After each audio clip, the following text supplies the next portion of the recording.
It is time for The Way It Is. We have in studio Mombasa Senator Hassan Omar Hassan, also Benji Ndolo, founder of One, and prominent city lawyer Ambrose Sweta with us. Very prominent. Good morning.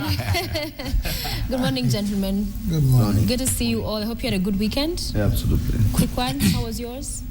Great weekend in Mombasa, but the highlight was awarding the successful students of Amani School in Jombo constituency.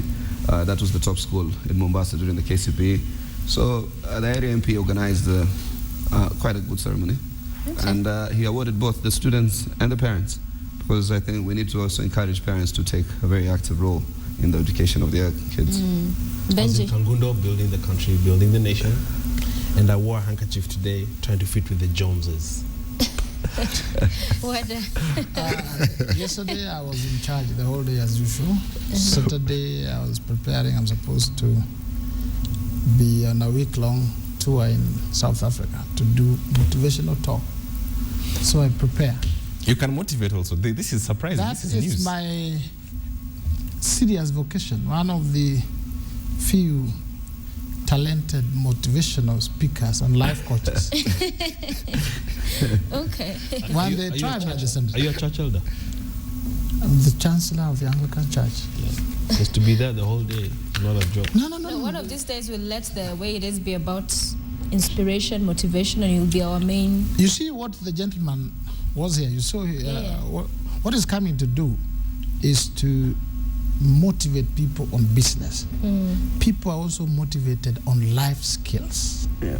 How you control your anger, how you deal with your colleagues. You understand? These are things that are not there in the books, but they affect your daily life. So they are coaches. And my work will be to do hallelujah.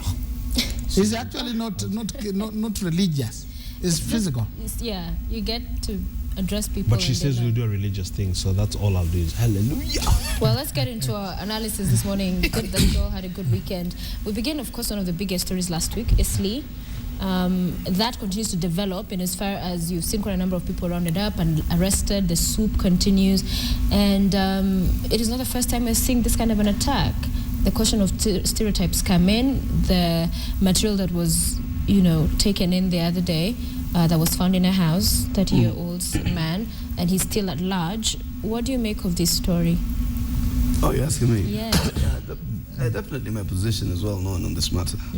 And this is not a position I started to advocate when I became senator. It's a position I've advocated throughout my life, in terms of at least the active life since I joined the reformist movements way back in the 2001.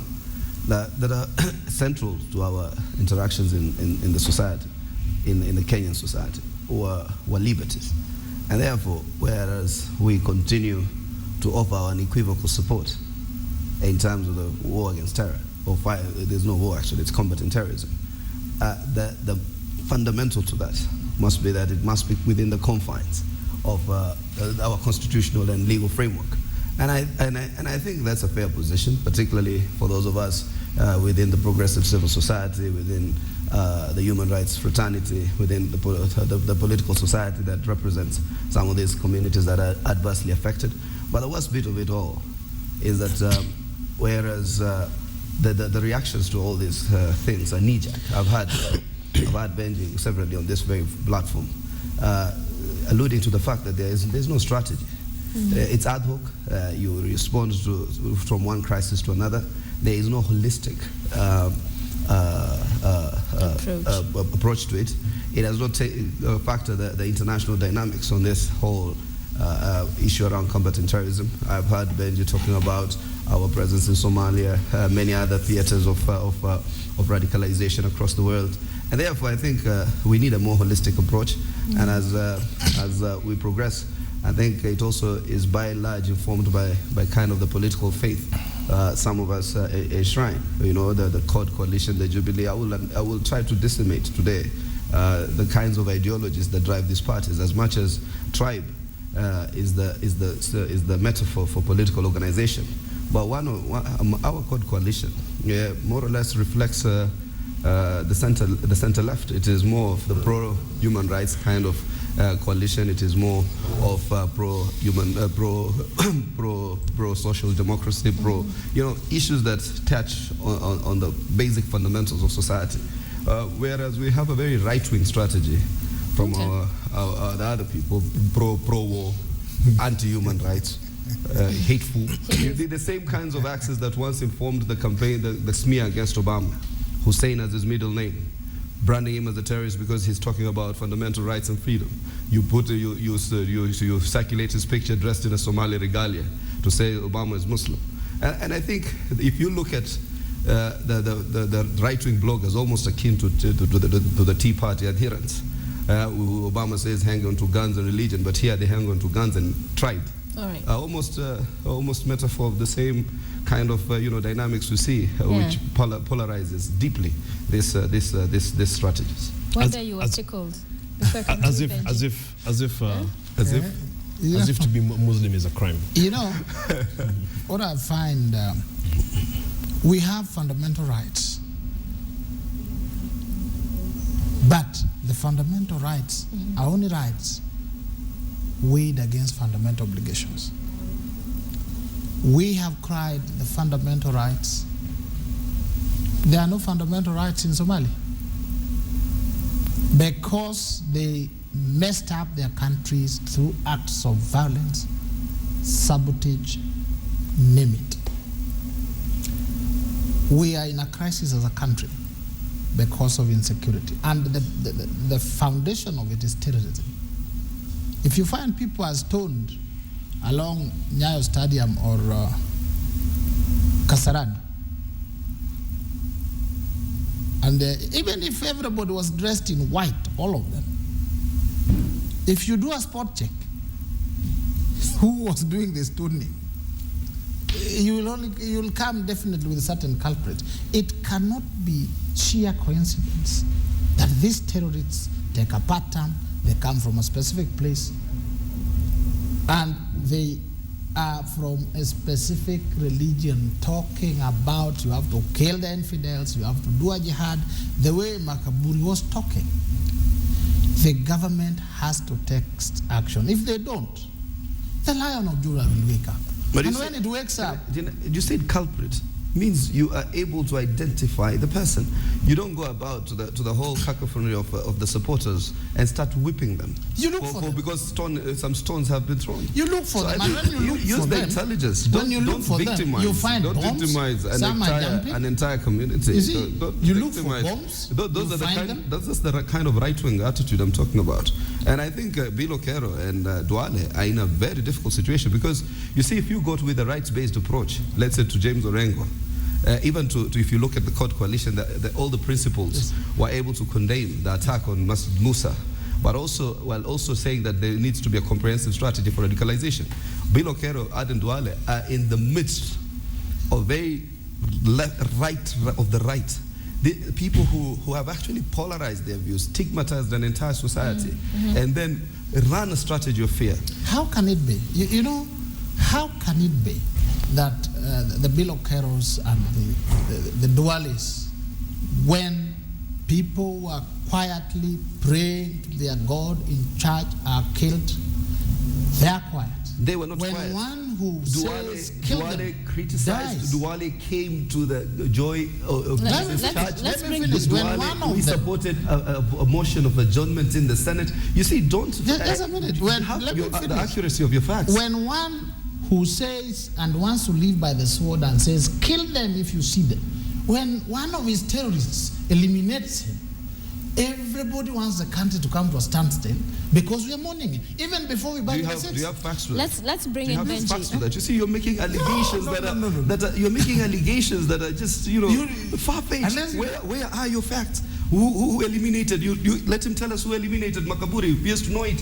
He says one of them. The police says the same people who eliminated you're just simplistic. This is the right wing. They do this. They polarize. Gentlemen, let's hear from Benji. Sophia, situation. You can see what's happening here, and it makes me extremely sad.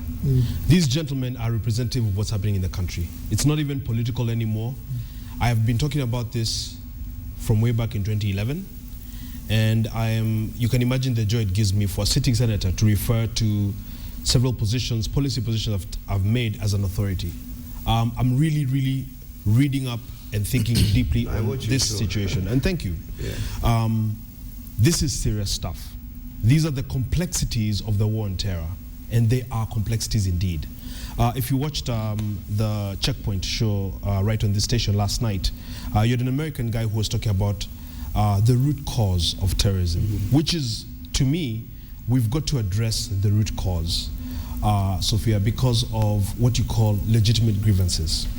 You must not be seen to appease to terrorism, but at the same time, you must not radicalize more.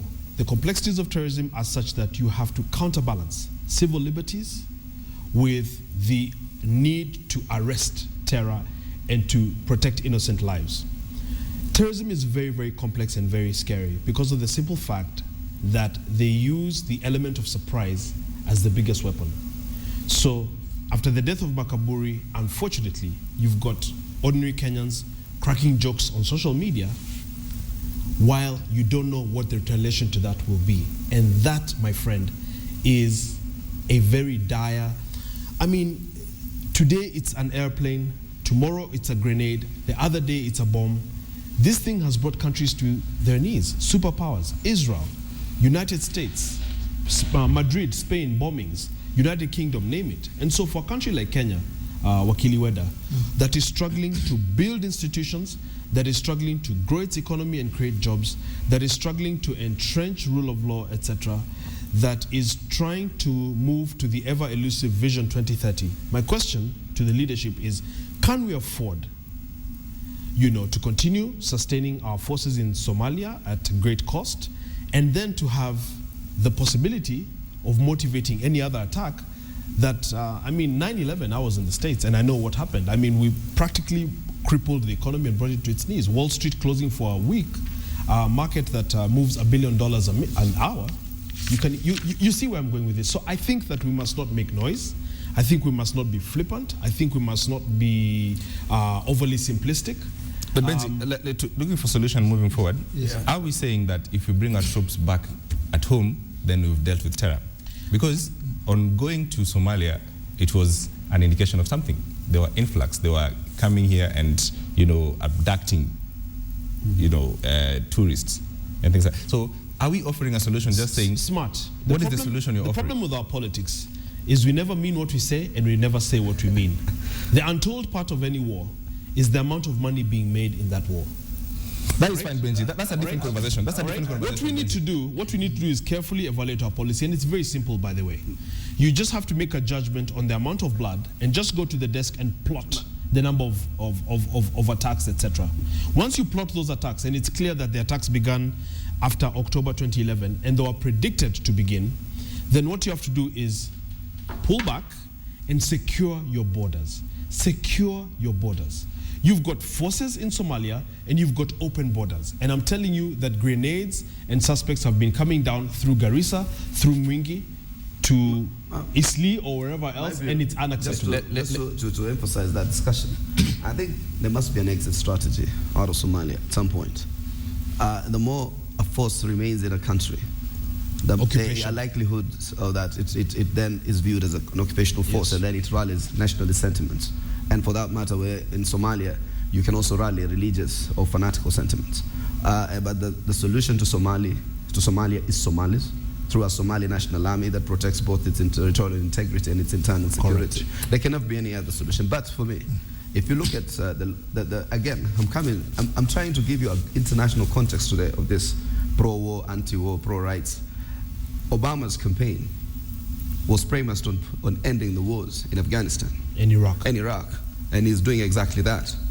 And he has been hesitant to commit the U.S. into further wars because it opens further fronts that makes the United States vulnerable at home. Correct. If we had a right-wing government today in the U.S., we'll have had a war in Syria, we'll have a war in Libya, we'll have had several wars possibly, and several theaters of active engagement of the U.S. And this becomes now the narrative that is used in the radicalization occupation of our Muslim lands, occupation So what is the by enemy solution? armies. What is the For me, solution? we must have a progressive strategy. First and foremost, a framework. So the disengagement will come as we hand over the responsibility to the Somali National Army. It cannot now be an erratic pullout. It must be a pullout that is based on a certain strategy.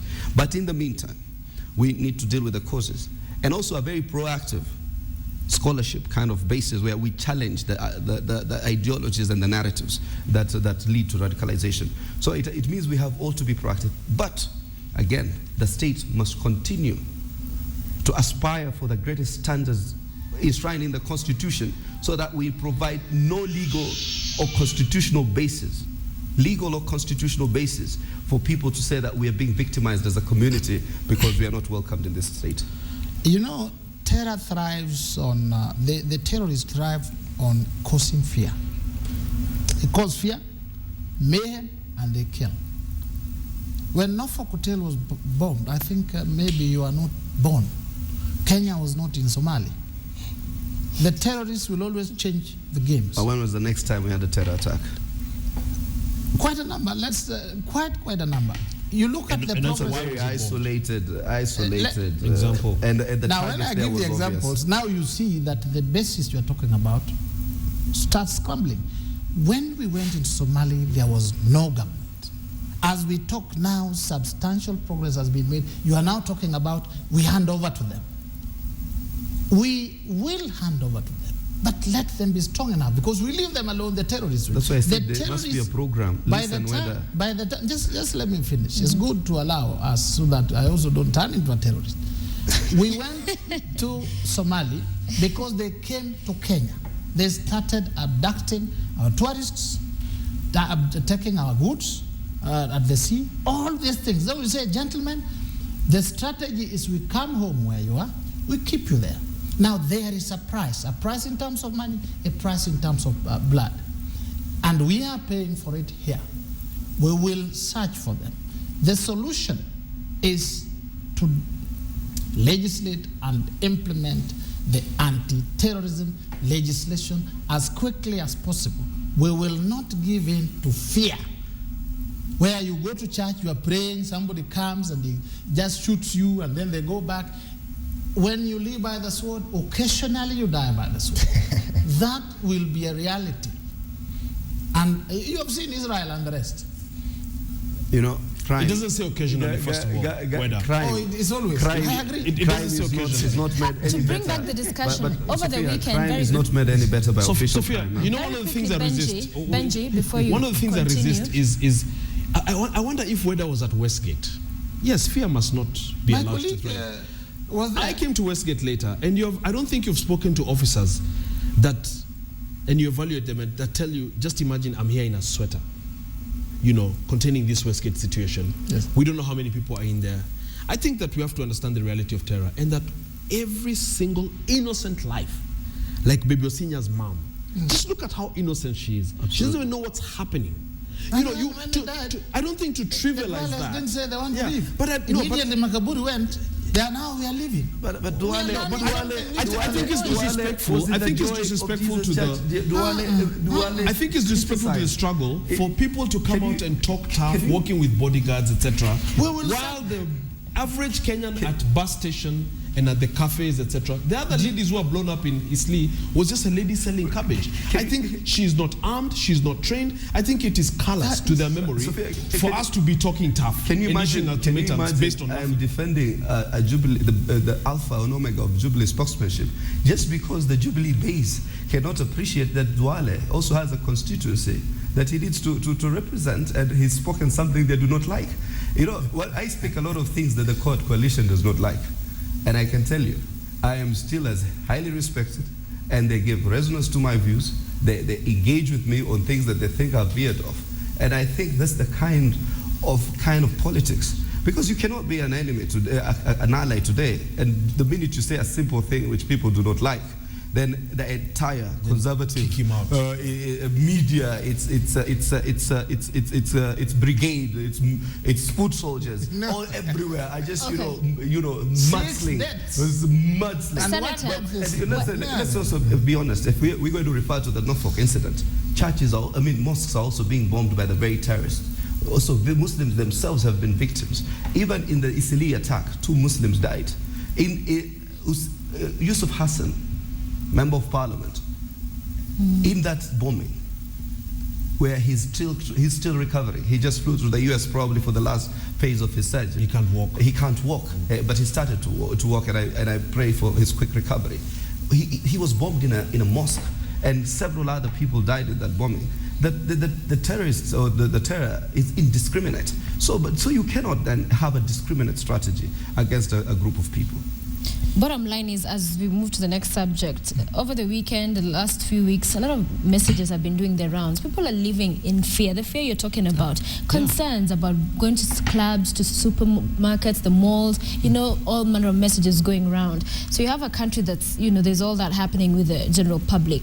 And then you've seen the response by the government. Is that the way to go? He's talking about you cannot indiscriminately deal with such a problem. You seem to be quite... discriminate. No.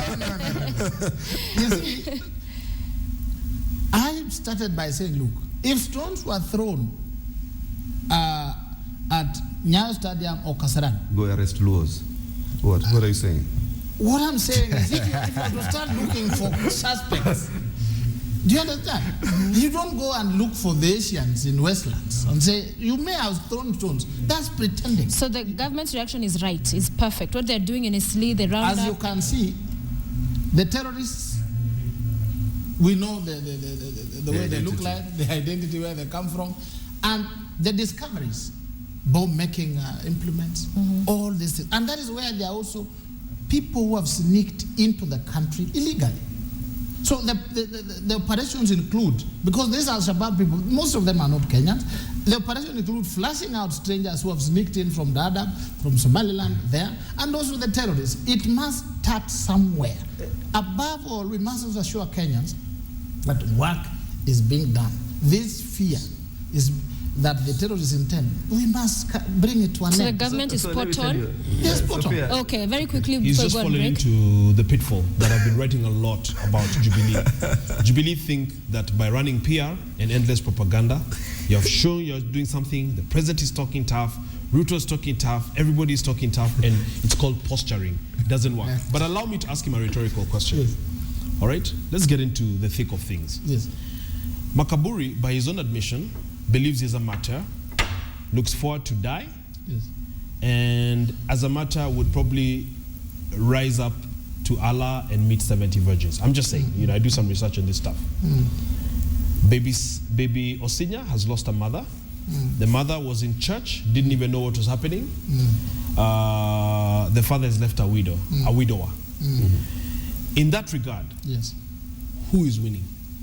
And this is very important because we are misleading Kenyans and radicalizing so that Kenyans think that indiscriminate action by the government and police, which actually goes to radicalize more, is to a demonstration that we're winning. I'm just saying whether, let's not play games with very sensitive. Let me pick something which Weda said. You You cannot play politics with everything. Weda, let me pick something you said. Exactly what he's done, and I'm happy now. The last time Benji hoped that you are the official advisor of government, I'm hoping you're not, because you've already profiled and stigmatized, and you're saying we know who the terrorists are, we know how they look, we know where they come from. That's already, it's called stereotyping, profiling, which leads to xenophobia against the Somali community or against any other community. The most recent arrests of some suspected terrorists, or people who have participated, have not been Somali or Arab names. Yeah. They have been Kikuyu names. They have been Luya names. Kisii. It's Kisii names. So you see, when you profile and stigmatize an entire, it's the same thing that happened in the PEV. You believe the Luos are going to overreact because you are going to about to steal an election. And therefore, what you do, you go and concentrate your security forces within Kisumu and other areas that are predominantly Luo, and you leave an entire array of Rift Valley unattended. Because you see, you have to have a broad strategy that is based on intelligence. And I think my only sympathy for you guys is that you have no idea how to run government. The only thing you can do is to run a standard gauge railway, which is a very easy procurement process where a few people make their commissions. Outside that, real hardcore governance issues. Just not to respond. Speak whether. Al-Shabaab is based in Somalia and other places. It is not led by Njoguna or Otieno or Gdij. It is known, it's a world problem. That is one. Those who lead it locally are also, some of them are known. What they have done, what the Makaburis preach, they say, we'll kill them, these infidels. They need to die by the sword, by the gun. These are obvious things. Now, the government has to look for some of their supporters, sympathizers, people who implement their action. If they happen to be in Isili, they have to go to Isili. If they are in Westlands, people have to go to Westlands. But this sympathetic approach that when one Makaburi is killed by unknown people, by the same terrorists, the whole world is crying. When 6 people, including that lady, are killed, we are all saying hallelujah. The you don't know her name. Where does soundbite? Yes, he is not based on any reason. He continues to escalate the emotions. Benji and I are giving a framework, constitutional, on how to an intellectualized struggle, a discussion that is an important discourse globally. People who go into Lani, Obama, other countries that are trying to deal with this situation, are trying to tamper down the emotions and dealing with reason and having clear-cut, cutting-edge strategies. What he does constantly is to try and trump up, because he knows there's an emotion out there. So rather than try to deal with the issues, you see, if you go into a supermarket, and Sophia here probably goes more than none of us, she has a shopping list. She doesn't go and pick the entire supermarket. That is stereotyping. That is stereotyping. That is stereotyping. Profiling. I did not say she is. I said probably. So when she goes there, she doesn't go and then first buys the entire Nakumat and then chooses what she wants when she gets home. She goes specifically. For that matter, for James Smart, I think you go to the supermarket too. So I think you go specifically for. So I'm saying, have an intelligence-guided strategy. We invest in our capacity to be able to monitor and track terrorist activities. Let us go to Isli and pick out these guys in a surprise action, so that everybody don't go to Isli and round up everybody who is Somali and then say that we know the profile of the terrorist. Sophia, I was just going to point out, by the way, to his credit, if you notice, IG Kimayo and even Masood Munya, I saw him last night. Unlike the political side, the county commissioner Mombasa, unlike the cabinet secretary Lenku, if you notice, they've been more restrained. They have avoided, to give very overt statements. They have tried to balance the rights, and in the cases where there have been excesses, IG Kimayo, I can assure you, is not proud of it. And just last night, Masood Munyi actually had to clarify on air, and he said that 2 things that I noticed. Number 1, that the Constitution is not suspended. Number 2, that there cannot be a shoot-to-kill order that is not real. So this is important because you cannot just play fast and loose with issues of terrorism. Yes, politicians will say one thing, etc., but the top cops are trying to be a little more restrained because they realize that by going overboard, you actually invite more attacks. And basically, what happens, Wakili, is that during the radicalization, during the madrasas, all now we give them is examples for the radical sheikhs to use. And they say, look, that is a kafiri. Look at what they're doing. Look at what they said. Go get them. Gentlemen, it's a tough one. But, hang on. We can talk about terrorism and insecurity matters all day long. We need to take a short break. When we come back, we're going to switch gears and talk a bit more about other things. Okay. Gentlemen, we have to finish with these terrorism matters. 1 minute each. Let's start from Hassan. What is the solution? A minute. As I said, a proactive strategy that has both a proactive and reactive machinery. Proactive in the sense of addressing the causes, the root causes, addressing some of the social dimensions, challenging the narratives that this is a war against Muslims, this is a war against a certain group or community, and challenging the radicalization thought. Reactive strategy is about giving the capacity of our security agencies to have what is called intelligence guided policing, and to increase their capacity to be able to monitor part of the movements of those who want to hurt Kenyans irreparably. Okay, Benji, that's in the long run. In the short term, what do we do? Understand terror. Take examples of Israel, for example. That's a long term. What do we do? Terrorists come here today, shoot people. What do we do? No, you calibrate policy according to the reality. Understand terror. A lot of people do not understand terror, and it's a big mistake. Just look at examples, case examples. Look at Israel, look at the US, look at the United Kingdom, look at principal positions they've taken, and then be able to predict, be able to proactively calibrate your policy so that you address the grievances and the root causes. It's a calculation between, if we do this, what is the possible reaction, and then take action accordingly. But just to be putting out fires, running all over the place, today you'll have to do Eastleigh, then tomorrow you'll do South Sea, then the other day Mtwapa, etc. They'll be bogged down doing this thing for 20 years, and then it costs you a lot in time that you could have used for development. All right. Whether? I think Parliament should move with speed, with haste. Not possible. To enact anti-terrorism law. But it's there. Within which we will be able to put in these operations. Secondly, the people of Kenya should not bow into fear. We must stand up, continue. 3, let the police operations go on in a systematic manner throughout the country. Let us finish with this, move to the next, mop up. That will lead us to some steps as we continue. Fight against terrorism is continuous throughout our lives. It's a reality we are with since the bombing of Norfolk. It will continue, so let us be ready mentally. Footnote. Parliament cannot move with speed on anything. Parliament cannot move with speed on anything. It is not composed of men and women of the commensurate caliber. Point of information. Institutional architecture. There is an intellectual architecture. Legislation. It's not that we don't have a framework. Gentlemen, we'll continue with this discussion. We have to talk about the next issue, which is quite important as well. Let's talk about the scorecard. 1 year old. We have the Jubilee scorecard, we have the opposition scorecard. You can have a field day with this one. Where do we start? Let's start with the opposition scorecard for you. The opposition? Yes. The opposition is, first of all, our constitution did not contemplate an opposition. Correct. Our constitution contemplated institutions doing their work as they check the others. Parliament was supposed to check the executive. The judiciary is supposed to check. That was the role. That is the role the Constitution allows. But individually, those who stand outside in the streets, common people like me, and the common people are now like the CORD leaders, Raila Odinga, Kalonzo Musyoka. We are private citizens together, but they say they are opposition.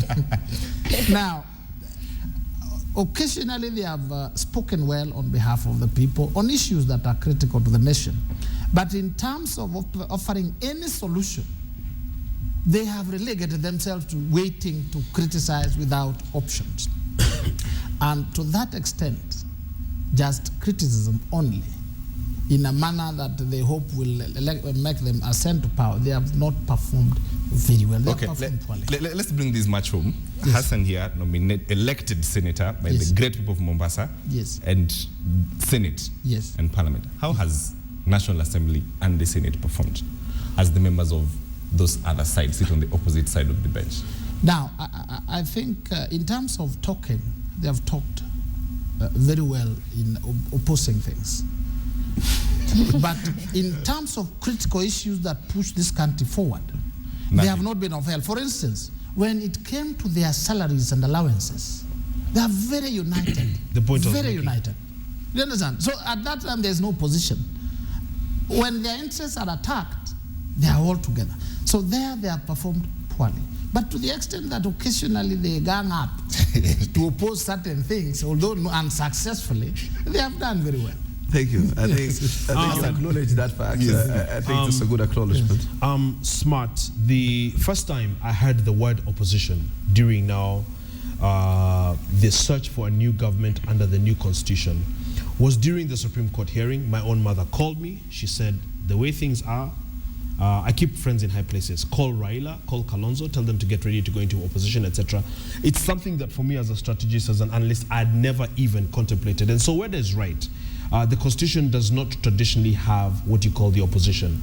The last official opposition we had in this country was a sterling body run by the boss of the Democratic Party, Honorable Mwai Kibaki, you know, in the 90s, in the late 90s, up to 97, going into 2002.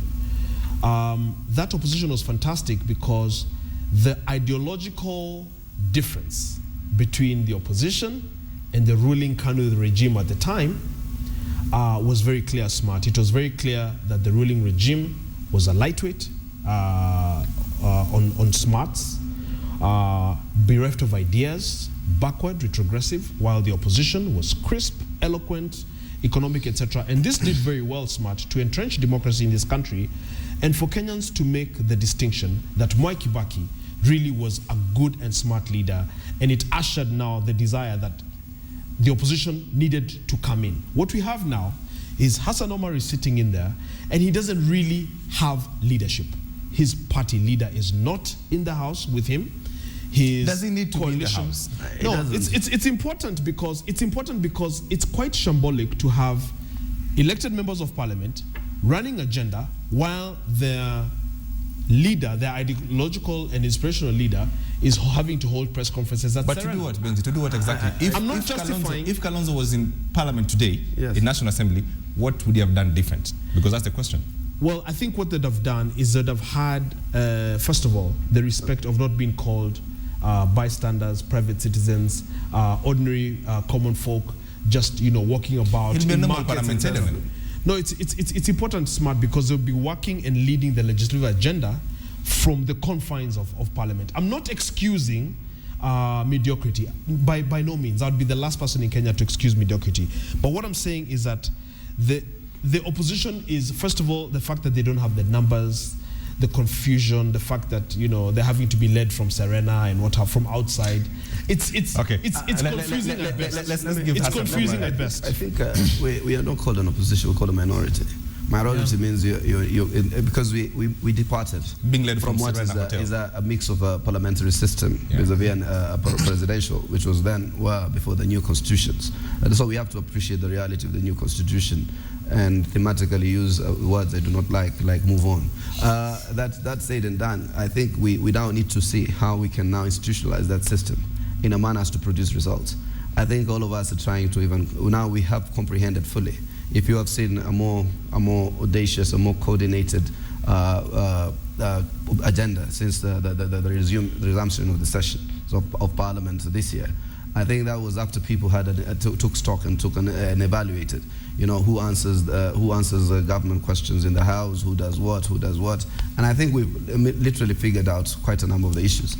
The truth is, we don't have state institutions to implement. We can only as much as oversight and hold accountable.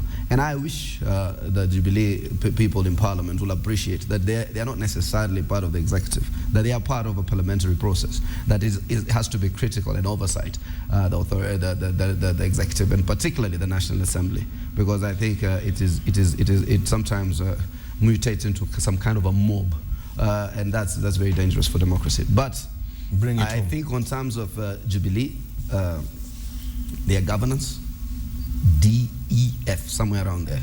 Why? Terrible. They tried. You see, I say these are people who think development is only about Thika Road. You know, there is a governance, there are values and principles that govern society. Yeah, so those values and principles that govern society, immediately you come in, you try to erode all of them. You try to erode a powerful civil society because you do not appreciate the opposition in the stricter sense, because civil society sometimes fill in voids left by the opposition. You try to attack the media because media is an important instrument in terms of accountability. And we even hear the dynamics in the media houses about how we need to hold account on one side. And so it's also polarized, even the fourth estate. And I think you need to play your role professionally as the media. Then the last frontal attack was on policing. You try to reverse all the gains made in terms of security sector. A democratic country has a directly proportional state policing or undemocratic police, a regime police. So we were trying to depoliticize, de-ethnicize the police through a framework. So what is the first thing you do? The first changes you contemplate when you are in power. There's the direct relationship between power and police. So therefore, the first thing is you try to water down all the democratic progress that we were trying to make. So their software is extremely analog. The only thing that is digital about them is the appearance. They put on nice ties, they put on Armani suits. Outside that, I think the values are different. Whether I must grant you a rebuttal on that. I think when you listen, unfortunately, the Jubilee government came in, and the propaganda wing of the country are out. Very good in propaganda. When you listen to Hassan Omar, immediately finishes speaking, you think Kenya is finished. It's like Somali or Haiti or something. Do you think that? When you finish talking. But the reality is that a lot of achievements have been done. There have been failures in certain areas.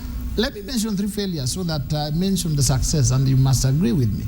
1, we have not done very well as a country in terms of creating national cohesion. The parts of the country that went core have not been properly integrated. So it allows the likes of Omar and the core brigade to continue spreading divisive propaganda. That may have to be addressed. Whose failure is that? All of us as a country, and more so our Jubilee government there. Second failure is security is not very well because of things beyond our control, because of the Makaburis and those who support them. But that, again, is being addressed seriously and strongly.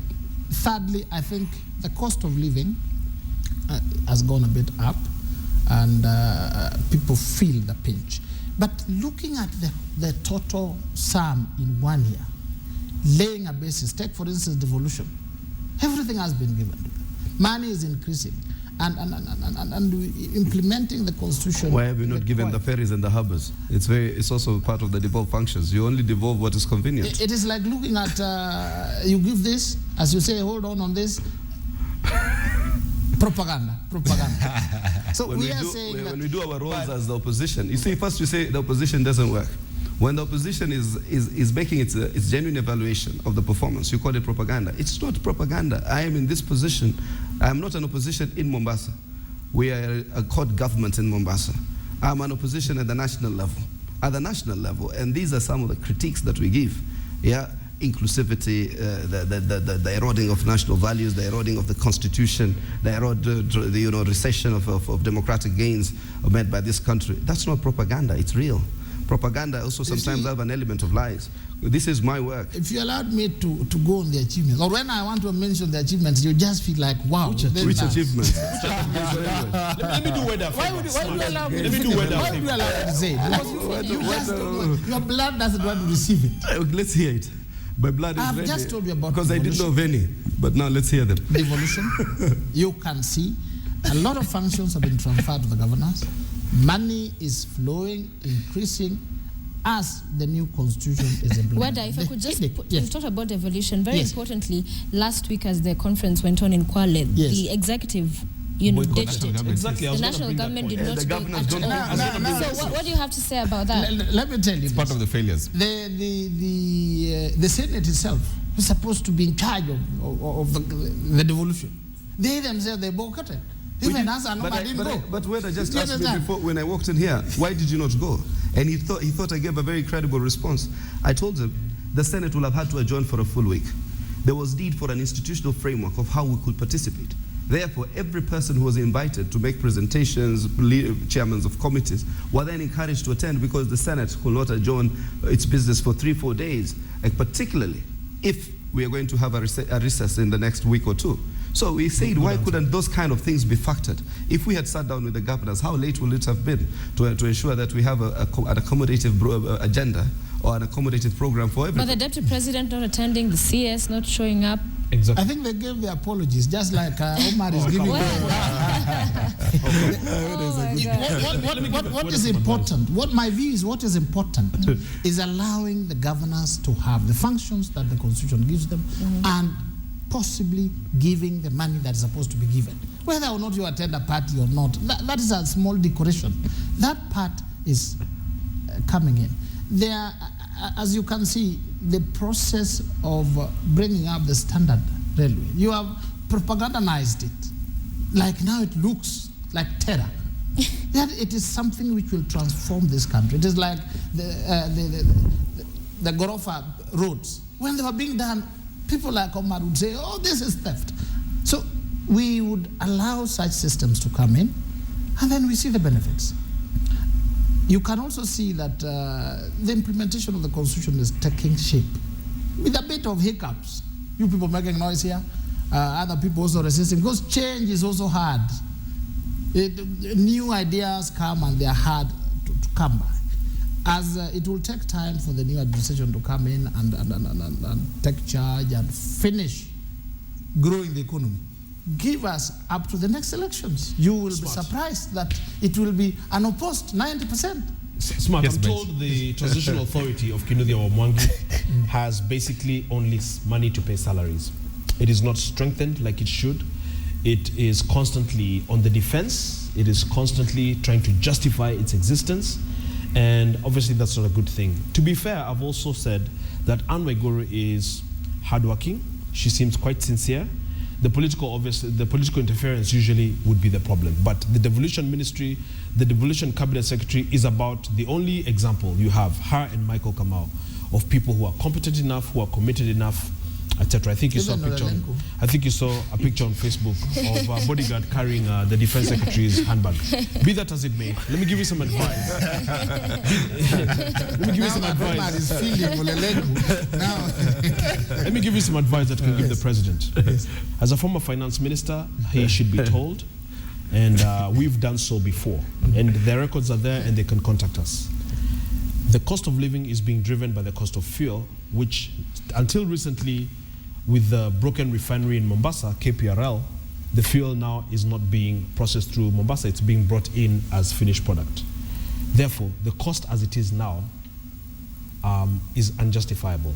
And if he looks at it, he will be able to change it tomorrow, which then has a knock-on effect on transport, therefore food prices, therefore input fertilizers, etc. Because all these things are on transport. Our time is the cost of living, Sophia, is out of control. Yes, it's a big disappointment on the part of Jubilee, and I can tell them that for free, that the primary driver is the cost of petroleum, diesel and petrol. Do something today. You know, a good teacher is not the one who says I'm a good teacher, it's the students who say it.